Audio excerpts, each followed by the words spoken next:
வாழ்க்கையில் நான் எப்படி இருக்கிறேன்ற கேள்வியை விட சுவிசேஷ பணி எப்படி போயிட்டு இருக்கு அந்த கேள்வி தான் முக்கியமாயிடுச்சு.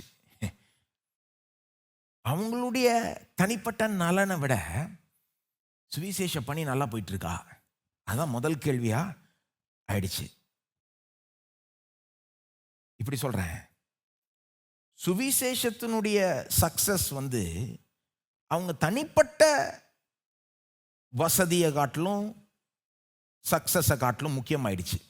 அதாவது தனிப்பட்ட விதத்தில் அவங்க பத்திரமா இருக்கிறாங்களா, சுகமாக பலனா ஆரோக்கியமாக இருக்கிறாங்களா, கம்ஃபர்டபுளாக இருக்கிறாங்களா, எல்லாம் வசதிகளோடு இருக்கிறாங்களா அப்படின்றத விட சுவிசேஷம் நல்லா போயிட்டு இருக்கா, சுவிசேஷத்தில் பெரிய சக்ஸஸ் இருக்கா, சுவிசேஷ பணிக்கு சக்ஸஸ் இருக்கா அப்படின்றது தான் முக்கியமாயிடுச்சு. தனிப்பட்ட சக்ஸஸ் முக்கியம் இல்லைன்னு கிடையாது, அதுவும் முக்கியம். இன்னும் கேட்டால் தனிப்பட்ட சக்ஸஸுக்கும் சுவிசேஷ சக்ஸஸுக்குமே சம்மந்தம் இருக்குது. நாம் நல்ல ஒரு வெற்றிகரமான வாழ்க்கையை வாழ்ந்தால் தான் சுவிசேஷத்துக்கு ஒரு நல்ல ஒரு சாட்சியாய் இருக்கலாம். ரெண்டுத்துக்கும் சம்மந்தம் இருக்குது. ஆனால் ஒரு ப்ரையாரிட்டியும் இருக்குது. எது அதிக முக்கியம், எது அதிக முக்கியம்? அல்லது இப்படி சொல்லலாம், கொஞ்சம் பிளேட்டை திருப்பி பார்க்கலாம். ஒருவேளை தனிப்பட்ட சக்சஸ், தனிப்பட்ட கம்ஃபர்ட், வசதி, நல்ல சுகம் பலன் ஆரோக்கியம், பாதுகாப்பாக இருக்கிறோம், சக்சஸ்ஃபுல்லாக இருக்கிறோம், எல்லாம் இருக்குது.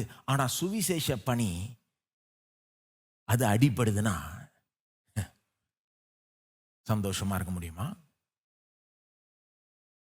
பிளேட்டை திருப்பி பார்த்தா நல்லா தெரியுது.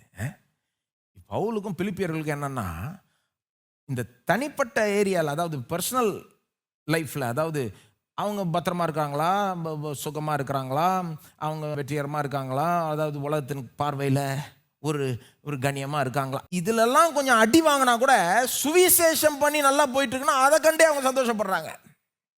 லேட்டை திருப்பி தனிப்பட்ட வாழ்க்கையில் நமக்கு நல்லா பாதுகாப்பாக இருக்கும், பத்திரமா இருக்கும், சுகம் பலம் ஆரோக்கியம் எல்லாம் இருக்குது, வெற்றிகரமாக இருக்கும், உலக பார்வையில் நம்ம நல்லா இருக்கிறோம். ஆனால் சுவிசேஷ பணி ஒழுங்காக போகலைன்னா நமக்கு சந்தோஷம் இருக்க முடியுமா?